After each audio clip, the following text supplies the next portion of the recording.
Welcome to the Church Sound Podcast, part of the Repurpose Network, where kingdom culture, real life, and technology intersect. I'm your host, Prentice Thompson, and what we do? We talk to real people, pastors, leaders, engineers, tech people, manufacturers, worship leaders, all about church, technology, and provide solutions for a successful Sunday morning service. You ready? It's time to take a ride. Let's go. Yes, welcome to another edition of the Church Sound Podcast. I am your humble host, Mr. Prentice Thompson, and you know I love when I applaud for myself. But I'm gonna listen, wherever you are, if you're driving, don't grab the wheel, but applaud in your heart. Like applaud in your, put a smile on your face. Smile at someone. Say hello. Say good morning, good afternoon, good evening. Hey, listen, we have a great show for you. I say this all the time. I've never been wrong in this regard. I have great guests on the show.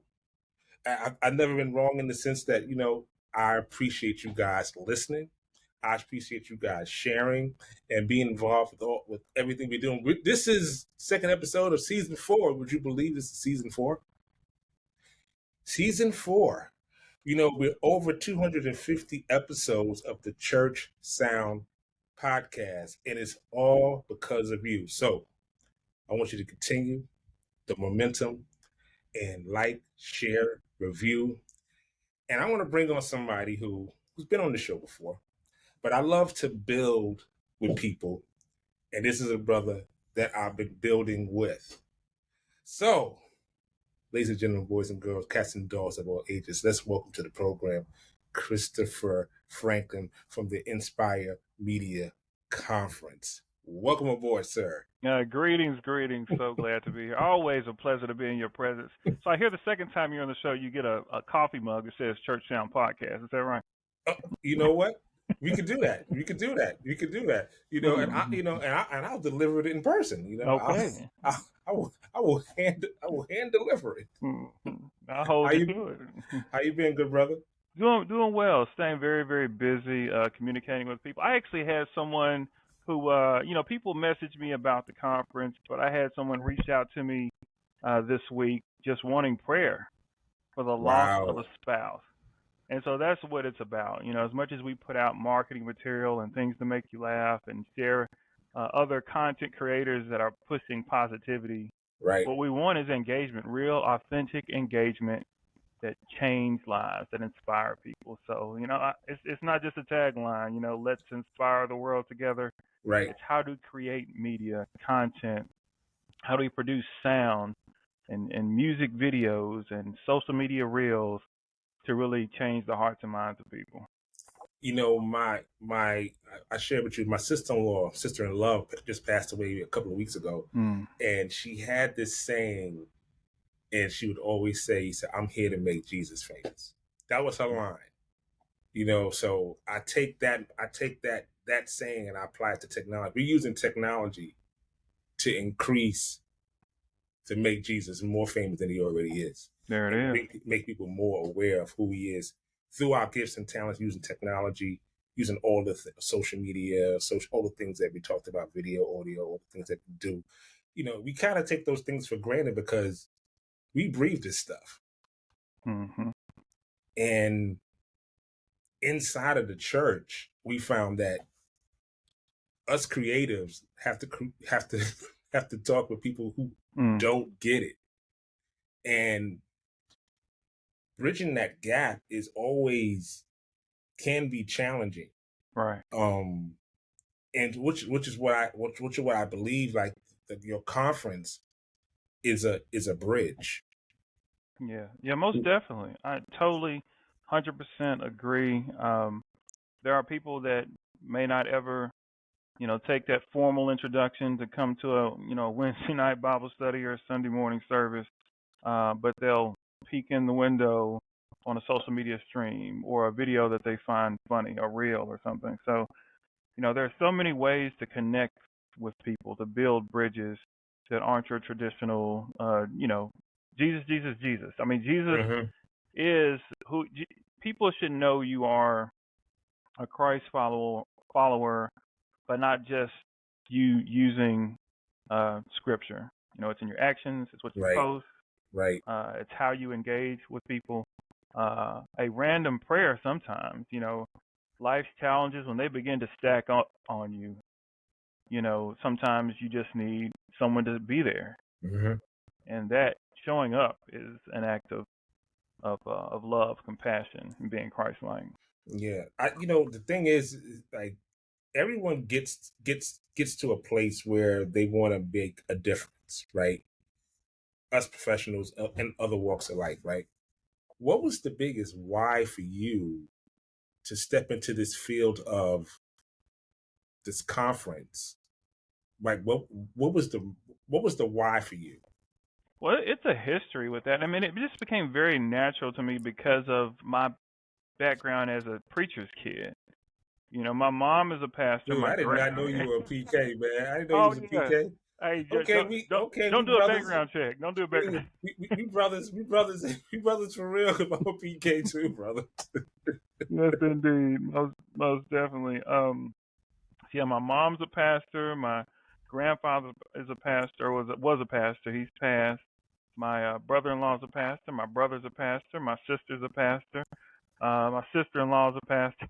So, and this is just the first tier. When you start to talk about uncles and so forth and so on, you just really talk about how, and understanding, you know, everything from church politics to the many of the rituals that kind of take place, and there's a time and place for that. But understanding the heart of what church is supposed to be aspirationally, Hmm. and then understanding the gift of media that I feel like God has given me, and pairing those two together over my career, and getting in the news industry, working at a couple of TV stations in college, and then starting my own production company ad agency, and then coming full circle to a space where my gifts and my understanding of what God wants us to do and what He wants me to do personally. I think ultimately it's a whole list. I mean, I can give a lot of stories as to how I arrived here, but it just feels like there's a time and a place that God has led me to be here doing this for the fifth time. The Inspire Media Conference. So the fifth time, I know COVID was a skip year, right? COVID actually the first, because COVID impacted the Inspire Media Conference twice. When it first hit, I had so many things in motion. We just made it to complete 100% online conference. There was no in person.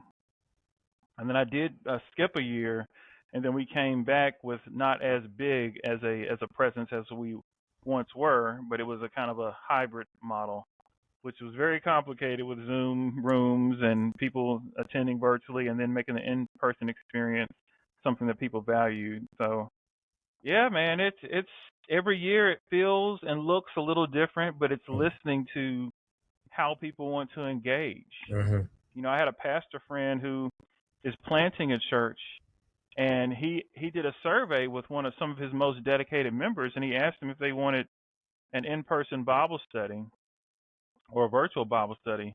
And these are dedicated members, and 95% of them said they wanted virtual. Wait, hold on. And so you're talking about building and launching and planting a church to be in a community, but the people who are engaged and involved prefer virtual. So that was just an Wow. interesting survey. Mm-hmm. Wow. You know what? Probably has a lot to do with how when the world shifted 2020, where all of us were virtual. And what happens is I think a lot of times you get comfortable with not having to get dressed, not having to show up somewhere, not having to meet people, shake hands, and all those types of things. You get comfortable being by yourself. I kind of look at it as the cell phone as it's not even a cell phone anymore, the smart device. It Mm-hmm. more or less gave us more access, but separated us all at the same time. Yeah. Mm-hmm. So it's that dual that the dual purpose of it is to connect us and separate us. So that's the first time I've heard of that people want a Bible study, but they only want it Mm-hmm. virtual. And that connection is weird. It's and when I owned my production company, I was hired to do quite a few freelance projects, and not to freak anybody out, but I was hired to do for doctors learning about surgeries. Um, there was a cadaver cadaver surgery kind of experience where I'm the only one in the room with like 12 dead bodies, but I Oh, have a camera, and my camera is shooting parts of the body and incisions where they're back in another room. All the doctors are in like an auditorium watching the video on a full screen. Watching the video through the lens of the camera, I'm good. Like I'm not as connected. But when oh, I but when I look directly at the body, I'm like, okay, this is throwing me a little bit.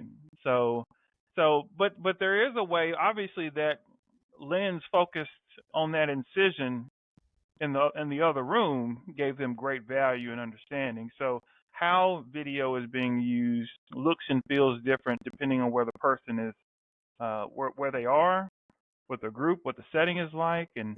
and understanding how all that stuff connects or doesn't connect, and people's and human behavior Mm, all comes into play. And trying to get people everything from stop to scroll to be able to condition their timeline, hide things, show less of things, because as algorithms begin to show you more half-naked ladies in the reel, you have to tell them, no, I don't want to see that. Otherwise, you begin to right, contort your mind. So right, understanding all of that is important because you want to understand how people are being influenced. And how can you change hearts and minds if you don't understand how they're ingesting media or how they're engaging with people in person or how they're doing both in different times of the day, and how many hours they spend on it. All that data, all that research, all that understanding of how media influences the world is important if you want to change the world, if you want to right, inspire the world, if you want to motivate the world. right. So how have you used that information for this year's conference? Because I'm pretty sure that the planning and well technology then and now we're in a different place, same equipment, but different place. How have you used these algorithms, your data to help you with the planning of this conference? So I leaned into real life situations, real people. The speakers that are coming were strategically chosen because of the experience they had in their space. So, for example, Lauren Reedy, she owns a production company, ad agency. She's a public speaker. She used to be in news, journalism. And so, heart stories, emotionally engaging stories that she would tell, she's translated a lot of those things into how she connects and works with clients. And then she's a believer. So there are a lot of people who want to understand how to tell the depth of a story, and she's going to give real life examples of how telling some of those stories changed her. And so all those content creators out there who want to understand, and there are a lot of journalists out there who do their own media outside of local television stations or even network level. And so Mm-hmm. I think what she will bring real life experiences, both in the news industry and in her own business, that I think is going to completely change how people perceive their life and what impact they can have. A more, I don't even really want to say controversial, but it's just a lot of depth. Race in America. This is the beginning of August, and we just dealt with Montgomery, Alabama, and the folding chair that has gotten more Oh attention, man, oh but and man. the guy swimming across. Well, anyway, so with race in America, my good friend Joey Solopek, when I first got in the business as the art director at a station here in Memphis, he was the chief meteorologist. And so I did some promos with him, and I won my second Emmy award with him. And so I know him personally, white guy. He tweeted something, and it was during an NBA playoffs game. And the recipient of that tweet, Draymond Green, the world began to call my friend Joey Solopek a racist because of the tweet. And so how social media can go really, really, really wrong. Now, is he apologetic? Is he understanding now what he said? I mean, part of that is what he's going to be discussing, and how that impacted his faith. He wrote a little booklet called "A God of Unsignaled Left Turns." So he's very much a faith, a believer guy. But for a tweet to go infamously bad go wrong, um, ending up being suspended and losing his job. This is in September 7th when he comes and speaks that evening. It'll be almost 18 months, a year and a half since he was removed from the Memphis area. One of the most popular Memphis meteorologists kind of ever to come through here. And so he's speaking from a real life, okay, social media is not a game. It will impact you, your career, but also your family and people you thought you were friends with. And so he's going to be very candid about all that stuff. Very open dialogue. And then there's professionals out here. Justin Nava Church of Marketing out of Houston. Exceptional. Not only is he exceptional speaking, understanding of how to connect with people, engage with people, but how to actually get people to physically come into your space, your church, how to market your church. And I mean, like, again, I could go on and on. And of course, yourself, I'm excited about your podcast, your live podcast, and what you're going to talk about with podcasting and why this platform is so powerful. Like I said, every keynote speaker is strategic for what I've perceived, what I've seen in the industry, and how this year, a lot has changed in a year. Yeah. I mean, my goodness. Yeah. So if you had to name the energy behind what's going on, what would you name it? Like, what would you categorize it as? I mean, besides inspiring? Besides inspiring, yes. Besides inspiring. Yeah. I mean, I do it with love, and so I think this is a authentic, loving. I wish people to live up to what God has called them to be, right? So if I had to say, if it was one verb, and then, like I said, that's why I believe it's inspired. I would say, let's love together. Let's love the world back to health. I mean, I guess love is the verb. My wife, our song was, I can't remember, what's the guys that sing the song? This is why I love you. Okay, I can't sing, but you know what I'm saying. So that song for me is powerful because I was in kind of a broken place when I met her. Major. His name is Major. Major. Yeah, Major. Yeah. See, that's why I don't do music.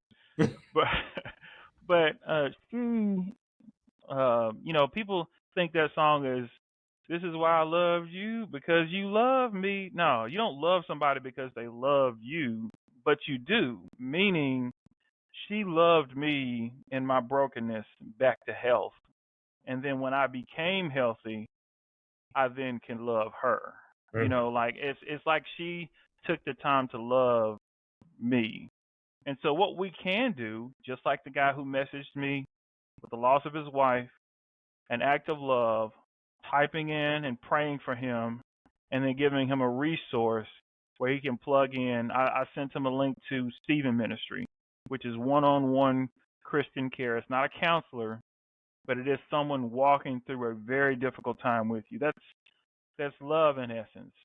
Praying for them, but then next steps. So with social media, with podcasting, you're connecting with them, but what's the next step? Right. You got to lead people somewhere. And I find it really important. Like the emails that I get or that I normally get are normally about like tech questions. Like, how do you do this? And why did you do that? And how did you make your camera look like this? And those types of things. But that's just a gateway for me to talk to you. Amen. That's just a gateway for me to talk to you. Like my whole who I talk to on a daily basis is usually young men. And they gravitate towards me. But I use what they like to talk to them. Yeah. Because I love sports, I love music, and our podcasts, right? So they have something. They want to know something. They want to get information from me. I use the information to get to them so I could show them manhood. Yeah. Up close. And I kind of get that from your description with churches. It's like you trying to get the information to them so you can minister to them up close with the information that you're providing at this conference. Right. Right. Yeah, I mean it's just like my original marketing was not to buy an email list or to an email list of 50,000 people. Like I want people who want to be in, like, even if it's a small group, to me it's about impact.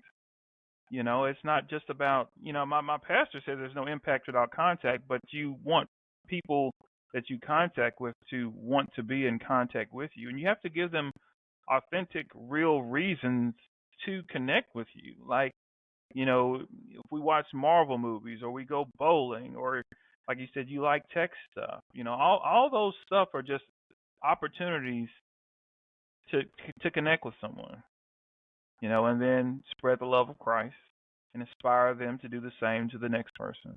Right. So tell us about the first day. What's happening on the first day of the conference?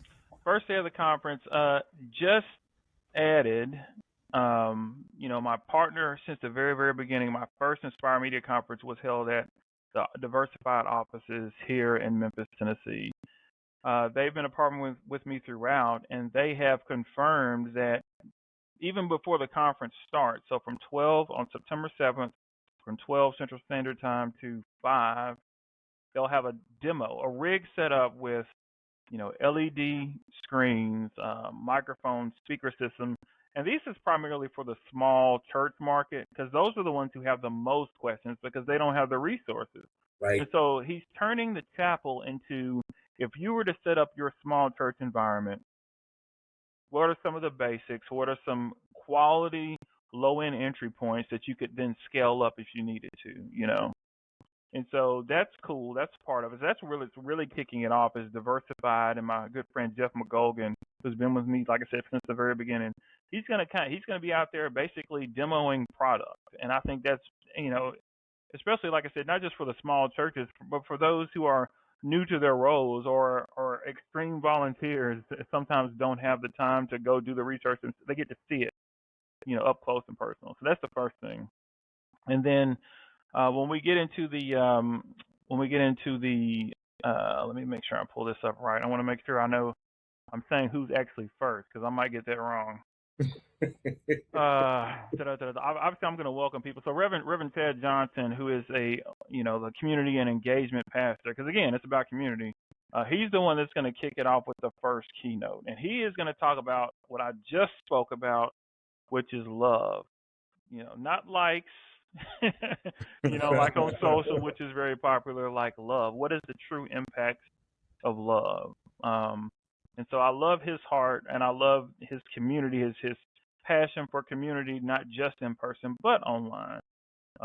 They've even got this external outreach ministry where they'll go to taverns and bars and call it Beer and Belief. So they go out and they connect with people like in That's spaces. amazing. Yeah, you don't normally see, foot soldiers. You know what I mean? So he's kicking it off, and then Dr. Stacy Danders, a digital church blog, what she has done with Christ Missionary Baptist Church has been amazing, and she shows examples of not what upgrading your cameras can do, but what upgrading your lighting in the church will do. Because that's the first thing, churches do. We need new cameras. So they'll go spend all this money on cameras and maybe even the tripod, but the switcher's terrible, the lighting is terrible. So the lighting, if you have enough light and it's strategically placed, depth of field, certain color pops, you can focus people's attention better through the lens. So, I mean, she may not be talking specifically about that, but she will be doing a workshop in addition to a keynote. And I'm excited about what she brings just from real value, like real experience, people who are actually going through it. And then Joey Solopek will come in. I've already talked about what he is and what he's about. And so this is going to be different. I've got a DJ. I don't think this has ever been done. So if it has, message me. I don't know. But I got a DJ there that I just think with all the different types of music out there, from almost contemporary Christian to country to gospel, like I wanted him to just mix it, like mesh it all together. I mean, whether it sounds like Hootie and the Blowfish mixed in with Kirk Franklin. I want to him just have a party. You know what I mean? So we're gonna Got you. actually close the night with him just having fun with good music. So yeah, and he's pretty talented. I mean, he's a frat brother too, but you know what I'm saying. He's a pretty talented guy. That helps for you. Yeah. But yeah, that's the first night. So yeah. So so what's the second? Second day, Lauren Reedy, who I talked about earlier, she's going to be there, and then you're up next. Woo, man, that podcast. We've met with some people. It's the taking the. It was at the very beginning of the pandemic when we did our singing moms. So it was Mother's Day, and the world was shut down. So we got 4 moms. We had them singing in 4 different places, and we're going to talk about how not only the audio was merged together, but how you felt the heart of those moms either being disconnected from, or being fearful for the world and their babies. And then also one mother was pregnant with a child during the pandemic, definitely concerned about her health, but also her baby's health. And so that was 2020, right? That was Mother's Day 2020, and now we're in 2023. This mom now has 2 babies. Wow. And so we're gonna, when we talk about this, how they saw the world then, how they see the world now, you'll feel the song they sang together, and then that's just, like I said, the interview of those participants. And then we're gonna, you and I and an audio engineer are going to talk about how we pulled off these 4 different locations from a sound perspective to make it sound like they were all together. Man, I have a myriad of questions. So. Yeah. So look. I'm sure people are going to be messaging in. So we will have a satellite location in Nashville, and I'm sure they're gonna message in with questions, and so we'll feed some of those in too. And then Justin Nava Church Marketing, talked about him a little bit. He'll follow you that morning. And then John Gurton, he is my media ministry mentor, the guy that taught me. Mount Zion Church is kind of one of the mega churches, probably the largest church in Nashville. He ran their media ministry for years, and he was at Tennessee State University in that media department. So now he's at Martin University in Indianapolis, chief of staff, executive. I'm going to get it wrong, so I'm not going to say it because he's going to beat me up. But yeah, like you talk about the guy who inspired the guy, like he's the one that inspired me. So I think, and you go to, if you go to the Inspire YouTube page, you'll see some of his other presentations, pastors workshop on media during the pandemic, and yeah, so. Like I said, man, it's gonna be fun. It's gonna be fun. I'm excited. I was shocked that you called me. I was like, you wanted me to do what? He said, I saw you speaking to someone else. I was like, okay. It just everything kind of happened out the blue all at the same time. I'm looking at my wife. I was like, people want me to talk about this stuff when I do. She was like, you already do it. That's right. You're already in it. Yeah. Yeah, you'll see stuff that I'm not even thinking about because you're in it, and you get asked these questions all the time. So yeah. We need you, man. We need you. Hey, listen, I'm excited because I kind of looked at it like I'm attending the conference with people about a topic that I do weekly. Mm. You know what I mean? So I feel like I'm inside the bubble with the people that really needs to hear it. So the people that are attending, the people they want knowledge. Yeah. They want knowledge. And I started the podcast because I got tired of being one-on-one with people. Because people were just, and on top of that, I was working at B&H and I was the church guy. So imagine being the church guy and I'm the trainer of the entire audio team, staff, and I'm the church guy who understands church, and the pandemic happens and we have to work from home. So now the trainer has to do sales. Ooh. Right. Yeah, right. Yeah, that's so different. Now they're funneling all the church guys to me from all over the world Right. to answer their questions. And I was like, I should just do a podcast Yeah, and to yeah, answer these questions. yeah, and that resource is always available for people. Right, Definitely. right. So I'm excited to share. I'm so excited. Tell me about the location and where it's going to be at.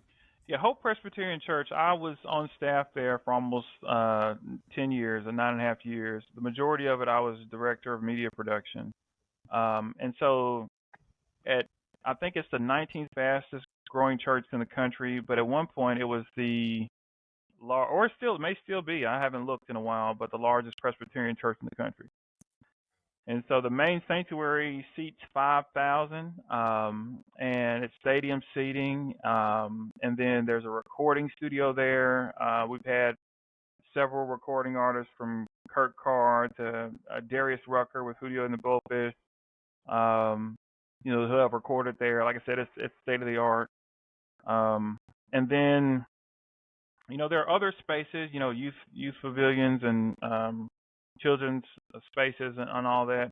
But the cool thing is for me about this church which is why I always do it there, it is a multi-ethnic church that is intentional about, it's almost like if you've watched the Grammy Awards and then you go into the Grammy Awards and there's a hip hop song and then a Grammy and then there's a gospel song and then Right, a and a country country song. song, yeah. And so Hope is very much like that. It's not like it's, a mixed color like congregation and then it's all contemporary Christian, or a black church that has a sprinkle of white people in it. So to me, it's an intentional effort for inclusion. Diversity and equity is like a buzzword now, but I think there is an intentional effort to make sure that there's inclusion on stage with not just how someone looks, but how the music, the heart of the music, human nature is very human. We all have human basic needs, love and many of us it's faith. But I think we make sure that we connect with the person. Don't get me wrong. You do have to be aware of how certain languages and conversations may be divisive. But the heart of this church is to be inclusive and to connect with all of Memphis. So that's why I really love, like I said, this facility, this building, and the pastor who is a transplant from Houston has now made this his home, and he's invested outside of just the church. So yeah, I love it. Oh man, I'm excited to come. I'm excited to see everything else. Because I love to network and talk with people and learn as well, and be able to talk to some of these people to get them on the show as well. I think that'll be amazing. Oh, definitely. Yeah, definitely be amazing. Yeah, we got Stella Award winners.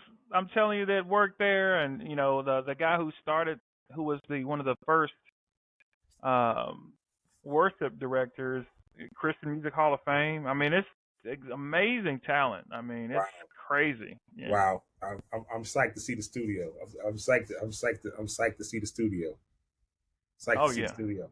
All right, so where can people register? You guys can go to the website. If you the link is in the show notes, but just for people that like to type it out and on their phones or on their computer, like where can they go to register? Most definitely. All right, so drum roll, inspiremediaconference.com is the website. But if you can't remember that, just go to Eventbrite and search Inspire Media. So, those are the best places to get the tickets. We do have group rates available. So tickets are $60 per person. But if you get a group of 10, it's $360. So you get a savings. You get basically buy 6, get 4 free, if you want to look at it like that. So churches, get your teams, come learn in this network with other media professionals, other volunteers, share stories, learn more, learn how to serve well, and be exposed to technology at a very, very high level. Something you could take back to your church and utilize immediately for immediate impact. Impact has been the key word of our discussion. Is having an impact on where you bring your knowledge to. So click the link, register, attend. Looking forward to seeing your face in the place. But until then, like we always say, keep God first in everything you do. See you next time. Church Sound Podcast.